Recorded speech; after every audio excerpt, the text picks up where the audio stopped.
and welcome back to Tax Chats Season 2 for our Sector Insights edition.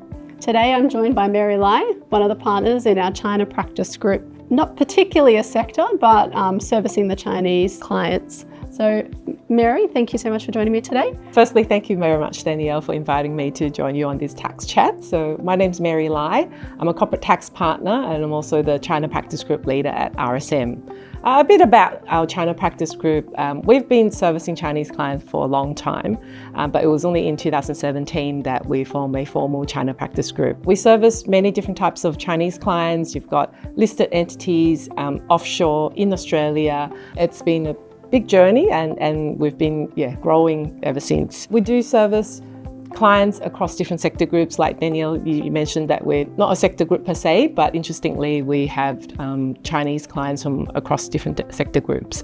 And these Chinese clients appreciate how much we understand about the culture. Often it's not just the language, but understanding the cultural nuances is very important to these Chinese clients. Mary and I work a lot on China practice group clients, international tax, and tax obviously interlink quite well in that kind of sector group. Mary, what are some of the kind of key areas that probably you and I would work together that we're seeing with the Chinese kind of sector?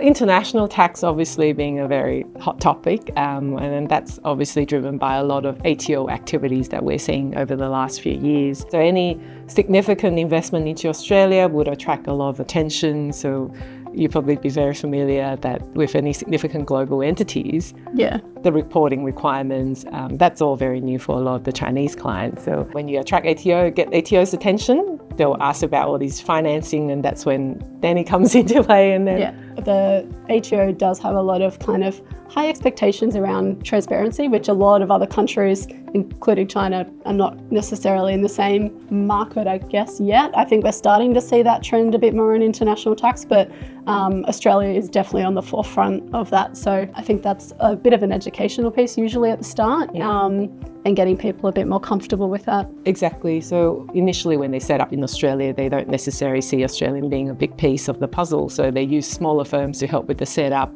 and often they miss a lot of these obligations, and they only come to us for help when there's an issue, and that becomes a very costly exercise. Obviously, you've got to backtrack all the lodgements and all that. No one likes those ATO penalties. You know, the recommendation is make sure that you seek the right advice right from the beginning, get the right people to help understand what you have to do in a new country. You mentioned ATO reviews a little bit earlier. How are you finding ATO review activity when it comes to things like transfer pricing, probably bit of thing, capitalisation tied into that, best tax governance? Like, where are you kind of seeing a lot of activity on the Chinese investment front? Definitely, there's always a focus area, transfer pricing, that's a main focus area. And what you mentioned about tax governance, so if you could demonstrate to the tax office that you've got the right tax governance framework in place, that you understand all your risks and all that, and that will certainly help to minimise the questions that will come. And then it gives the ATO the confidence that they've taken their affairs seriously. Something like transfer pricing, they understand all the risks, and it just makes it much easier. Definitely agree, Mary. I think we're seeing a lot of consistency with those themes, whether it's, I guess, Chinese multinationals or even more broadly other foreign-owned. I definitely start seeing a lot more importance with the tax governance stuff that you were talking about as well. Yeah, definitely. I think there's a lot of focus for us to educate our clients, make sure they understand how important it is to get that framework in place. We're well placed to assist our client, educating them, providing them the guidance that's necessary, and telling them what's expected if the ATO were to come knocking on the door, based on what they have, what sort of rating they'll get. If they do something, they'll get a better rating. Are there any specific industries or anything like that you specifically work with? We service across all the industries, and RSM is quite unique that we've actually got partners and directors and senior management across different service lines, so allowing us to provide that expertise across different service lines and different sector groups. So we're able to assist our clients. If they're from a particular sector group, we can pull together an engagement team. Our clients are very appreciative that we're able to provide that service. I know you guys have a WeChat.